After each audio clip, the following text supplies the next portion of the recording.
हरतालिका तीज का पूजन व्रत कुंवारी कन्या कर सकती है, शादी होने के बाद भी नारी कर सकती है।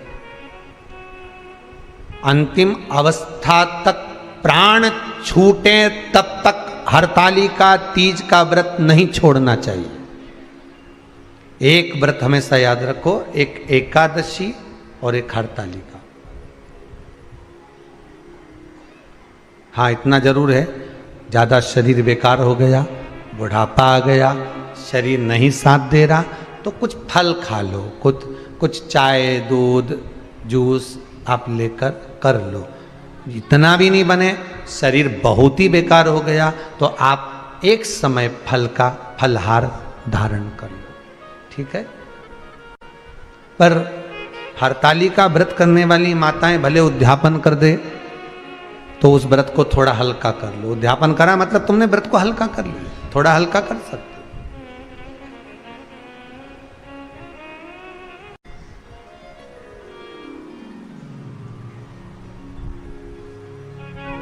हरतालिका तीज का जो व्रत का उद्यापन करते हैं उसमें 5 चीज रखते हैं ना, 5 कपड़े स्त्री के, 5 कपड़े पुरुष के, 5 तरह का अनाज, 5 तरह का फलहार, 5 तरह का फल।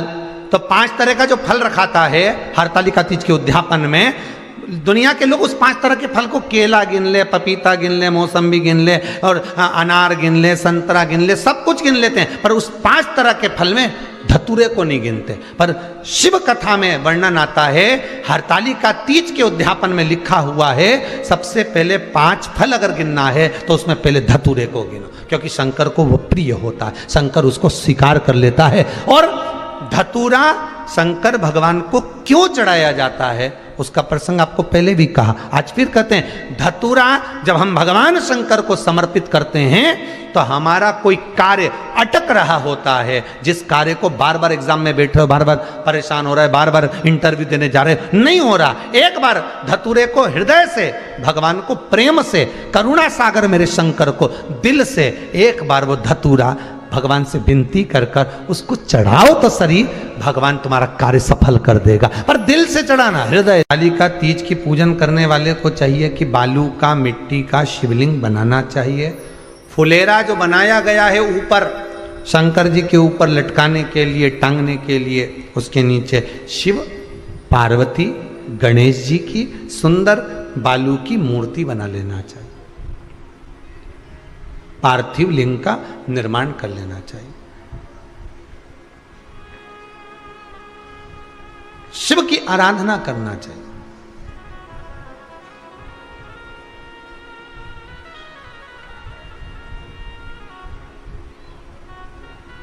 जो फल आपके पास में हो शंकर को समर्पित करना चाहिए, पूजन करना चाहिए, आराधना करो। सबसे पहली पूजन हरतालिका तीज की प्रदोष काल के अंतर्गत हो जाना चाहिए, शाम के समय पर। प्रयास करो प्रदोष काल के समय पर पहली पूजन हो जाए तो ज़्यादा अच्छा। पर लोगों की आदत रहती है कि 8 बजे तक, 8:30 बजे तक, 9 बजे तक पहली पूजन करें, फिर दूसरी आराम से, फिर तीसरी, फिर आराम से, फिर चौथी। तो ऐसा सब अपने अपने हिसाब से। पर शास्त्र रीति कहती है कि प्रदोष का जो समय होता है, प्रदोष काल जो होता है, शाम का जो समय होता है, उस समय पर हरतालिका तीज की पहली पूजन हो, जिससे आपका स्मरण चित्त शंकर भगवान में उस घड़ी, उस पल, उस क्षण में आप शिव के हो जाएं और शंकर आपका हो जाए। हाँ, अगर किसी के आने में देरी हो, कोई आ नहीं पा रहा है, बहुत देरी हो रही हो, तो हरतालिका पूजन व्रत वर्णन करता है कि शिवलिंग का निर्माण, पार्वती जी की मूर्ति का निर्माण, गणेश जी का निर्माण और फुलेरा जो बनाया हुआ है, ये प्रदोष काल के पहले बंधकर तैयार हो जाना चाहिए। प्रदोष काल के अंतर्गत फुलेरा नहीं बनना, फुलेरा पहले बन जाना चाहिए। और बहुत विशेष बात ध्यान रखिए हरतालिका तीज की, कि शंकर जी का जो अपने स्वरूप बनाया है, पाटे में, थाली में, चौकी पर, चौरंग पर जो स्वरूप बनाया है, वो पहले नहीं रखना है, पहले क्या बांधना है? फुलेरा। पहले फुलेरा बांधिए, उसके बाद उसके नीचे शंकर जी को रखिए। कई अब जो हरतालिका तीज का पूजन करते हैं तो उनके लिए हो गया, अब दूसरे के लिए भी सुन ले। जो नारी हरतालिका तीज का पूजन नहीं करती, व्रत नहीं करती, साधना नहीं करती, उसके लिए भी कहा गया कि आप अगर ये व्रत नहीं करते हो तो एक कार्य जरूर करना, कहीं पर फुलेरा बंधा हो, हरतालिका की पूजन हो रही हो, 5 मिनट 10 मिनट निकालकर अपने आसपास के किसी पौधे में से पत्तियां लेकर या पुष्प लेकर, 5 वृक्ष की पत्ती या 5 वृक्ष के पुष्प लेकर शंकर भगवान को जब पूजन हो रही हो, 5 मिनट माताएं जब पूजन कर रही हों, तब आप भी उस पुष्प को, उस पत्तियों को शंकर को समर्पित कर सकते हो। ये नहीं चढ़ा सकते तो 5 फल, फल नहीं चढ़ा सकते तो 5 कुछ भी पुष्प आदि का आप शिव को समर्पित कर दो। पर क्यों चढ़ाया जाता है, किस लिए चढ़ाना चाहिए? तो कहा कन्या स्त्री अगर मान लो हरतालिका का व्रत नहीं करती, पूजन नहीं करती, आराधना नहीं करती, तो वो कन्या, वो नारी, वो स्त्री, वो पुरुष कार्य तो बहुत करेगा, दुकान भी 4 चलाएगा, व्यापार भी बढ़ाएगा, पर संपदा को जोड़ नहीं पाएगा। 1 रुपए कमाएगा, 1.25 रुपए खर्च वाला काम चलेगा। हस्त नक्षत्र में जो तृतीया पड़ती है, हस्त नक्षत्र के अंतर्गत जो तृतीया का महत्व कहा गया है, वो संपदा को बढ़ाती है, मनोकामना को पूर्ण करती है। इस नक्षत्र के अंतर्गत जो तृतीया आती है वो मनोकामना को पूर्ण कर कर चली जाती है। इसलिए शिव की आराधना के लिए प्रथम माने। हस्त नक्षत्र में किया गया दान, हस्त नक्षत्र के अंतर्गत तृतीया के दिन किया गया पुण्य, हस्त नक्षत्र में तृतीया के दिन किया गया श्रृंगार, हस्त नक्षत्र में तृतीया के दिन करा गया अपना सुंदर सिंदूरा, भगवान का आनंद, 5 तरह के वस्त्र, 5 तरह के स्त्री के वस्त्र, पुरुष के वस्त्र, 5 तरह का फल, 5 तरह का अनाज, ब्राह्मण को बुलाकर ब्राह्मणी के साथ आप या तो ब्राह्मण से उद्यापन करवाएं या फिर आप स्वयं भी करते हैं तो शिव को समर्पित करके ब्राह्मण और ब्राह्मणी को भोजन कराकर वो भाग प्रदान करें। यही हरतालिका तीज के उद्यापन का वर्णन आता है। सुंदर भाव से हरतालिका माता आप सभी की मनोकामना पूर्ण करे। हर हर महादेव। थोड़ा ध्यान लगाकर सुनना, हरतालिका तीज शिव महापुराण की कथा ही नहीं है। आप जो तीज करते हो, हरियाली करो चाहे सातुड़ी करो, उस तीज की महत्वता क्या है, इस हिंगोली की शिव महापुराण की कथा में अपने को समझना है कि उसकी मूल तत्वता, उसकी महत्वता है क्या, उसका महत्व क्या है।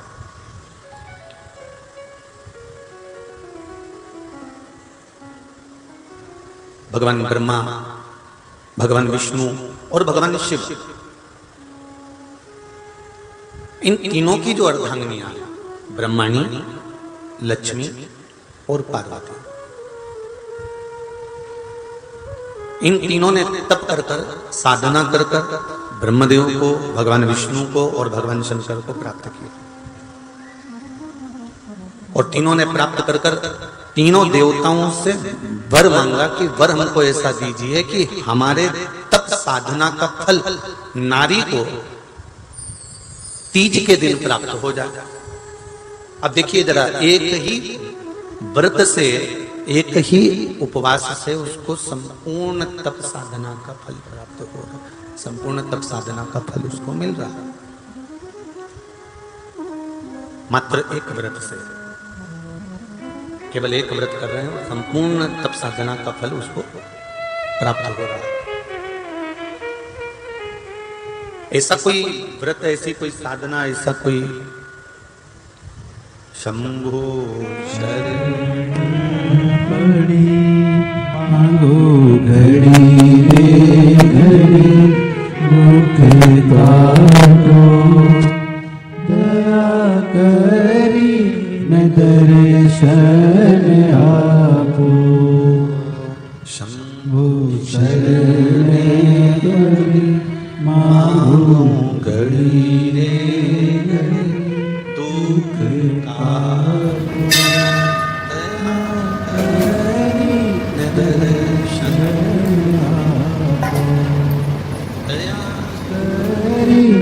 दर्शन आपको। तो ब्रह्माणी ने ब्रह्मदेव से मांगा, लक्ष्मी जी ने भगवान विष्णु से मांगा, पार्वती जी ने भगवान शिव से मांगा कि ऐसा वर दे दीजिए जिस वर से एक ही व्रत करने से संपूर्ण फल की प्राप्ति हो जाए, संपूर्ण फल मिल जाए। ऐसा एक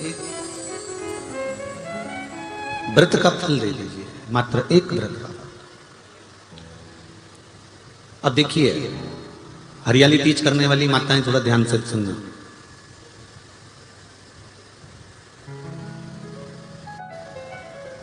हरियाली तीज जब माताएं करती हैं तो एक हरियाली तीज, एक गणगौर की तीज,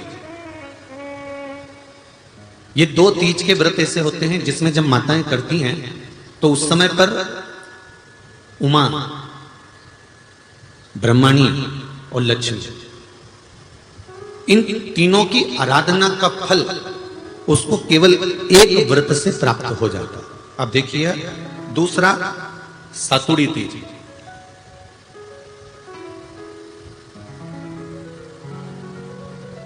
इसमें उमा और महेश्वर, उमा और महेश, ब्रह्माणी और लक्ष्मी, इन चार के व्रत तप का फल एक साथ सातुड़ी तीज के दिन प्राप्त हो जाता। अब एक आती है हरतालिका तीज। आप लोग करते हो हरतालिका? यहाँ लोग करते कि नहीं करते? करते हैं यहाँ पे हरतालिका? कौन कौन करता है? जरा हाथ उठाओ तो जरा। अरे सभी करते हो, रखो रखो, बहुत बढ़िया, बहुत अच्छी बात। एक आती है हरतालिका तीज। इस तीज का व्रत माता पार्वती बेल वृक्ष के आनंद के साथ में फुलेरा बनाकर करती है, और जिसमें इस हरतालिका में माता पार्वती जी के जितने जन्म पहले हुए हैं, माता पार्वती का जन्म तो 52वें नंबर का, 52 नंबर पे माता पार्वती का जन्म है। इससे पहले तो माता के 51 जन्म पहले हो चुके, 51 जन्म माता पार्वती का पहले हो चुके। तो वो जितने जन्म माता पार्वती पूर्व में ले चुकी हैं, ब्रह्माणी जितनी बार ब्रह्मदेव के साथ में विराजमान हो चुकी हैं, इंद्राणी जितनी बार इंद्र के साथ विराजमान हो चुकी हैं, और लक्ष्मी चाहे वो राधा के रूप में हो, चाहे वो रुक्मणी के रूप में हो, चाहे वो सतभामा के रूप में हो, चाहे वो यमुना के रूप में हो, चाहे वो गंगा के रूप में हो, जितनी बार माता लक्ष्मी ने रूप धारण करे हैं वो सब रूप में, और माता पार्वती अपने सारे रूप में, ब्रह्माणी अपने सारे रूप में, लक्ष्मी अपने सारे रूप में इस हड़तालिका तीज के व्रत को करने के लिए आतुर रहती हैं। और इस व्रत को कर कर एक दिन में ही संपूर्ण विश्व का जितना तप है, साधना है, उपवास है, सबका फल एक साथ एकत्रित कर लेती हैं केवल एक व्रत में, हड़तालिका तीज। अब एक बात ध्यान से सुनिएगा, सारे व्रत, आपका अगर स्वास्थ्य खराब हो गया तो आप व्रत छोड़ सकते हो। जितने भी व्रत आप लोग कर रहे हैं पूर्व के, सोमवार, मंगलवार, एकादशी, छठ, पंचमी, चतुर्थी, अगर आपका स्वास्थ्य खराब है तो आप उस व्रत को छोड़ सकते हो, सारे व्रत को छोड़ सकते हो। पर तीज का जो व्रत होता है, हरतालिका जो व्रत होता है, ये व्रत एक बार लेने के बाद जब प्राण छूटते हैं तभी ये व्रत समाप्त होता है, अन्यथा बीच में ये व्रत समाप्त नहीं। ये व्रत समाप्त होता ही नहीं। अगर शरीर से नहीं बनता कि अब हमारी अवस्था हो गई, अब शरीर से नहीं बन रहा है, तो भले एक पहर की पूजन कर कर, एक पहर का नियम धारण कर कर, एक पहर का स्मरण कर कर, एक पहर का पूजन व्रत धारण करो, और उसके बाद में भले आप थोड़ा सा जो भी आपको लेना है वो कर लो, पर इस व्रत को करना ही पड़ता है। इस व्रत का नियम ही यही है। इस व्रत पार्वती मैं तुम्हें प्राप्त हुआ हूं, यह हरतालिका तीज के व्रत का फल है। शिव जी कहते हैं पार्वती, जो नारी हरतालिका तीज के व्रत का स्मरण करती है, फुलेरा जो बांधा जाता है उसमें 5 माला से ज्यादा माला लटकना चाहिए, 5 से कम नहीं। कितनी? जैसे माला जो लटकाते हो वो 5 से ज्यादा होना चाहिए। 5 तो जया, विषहरा, शामलीबारी, दौतली, देव, इससे अधिक होगी चलेगा, पर इससे कम फुलेरे के अंदर माला नहीं होना चाहिए महाराज। दूसरा, फुलेरा जहां हरताली का व्रत हो वहीं पर बांधा जाता है। हरताली का तीज का व्रत एक ऐसा व्रत होता है जो मरते दम तक रहता है। इस व्रत को छोड़ा नहीं जाता। ये नहीं किसी और वाले गुरुजी ने कहा और अपन ने एक बार कर लिया और अगली बार वो व्रत गायब हो गया, ऐसा नहीं होता। हरताली का तीज अखंड सौभाग्य के लिए, वंश वृद्धि के लिए, कार्य सिद्धि के लिए और कुंवारी कन्याएं उत्तम वर प्राप्ति के लिए, आनंद सुख के लिए करती हैं। ऐसा नहीं है कि केवल स्त्री ही करती है। जब नारी किसी कारणवश व्रत नहीं कर पाती तो पुरुष इस व्रत को धारण करते हैं। 30 अगस्त को, यही 30 तारीख को, कल 29 है, परसों 30 तारीख को हरताली का तीज रहेगी।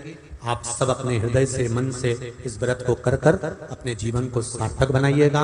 जो करते हैं, कितने लोग करते हो जरा हाथ उठाइए हरताली का तीज। इतने सारे करते हो, अरे वाह वाह, कर लो, प्रणाम प्रणाम, आपको बहुत बहुत नमन करता हूं, बहुत बहुत सारा। फुलेरा बांधते हो? नहीं, अब की बात बांधना। मंदिर में करते हो तो मंदिर में, घर में करते हो तो घर में। फुलेरा वंश की वृद्धि करता है, फुलेरा अखंड सौभाग्य देता है, फुलेरा मन की कामना को पूर्ण करता है। जो बेटियां जिनका विवाह नहीं हो रहा हो या बेटे जिनका विवाह नहीं हो रहा हो, वो 7 स्थान पर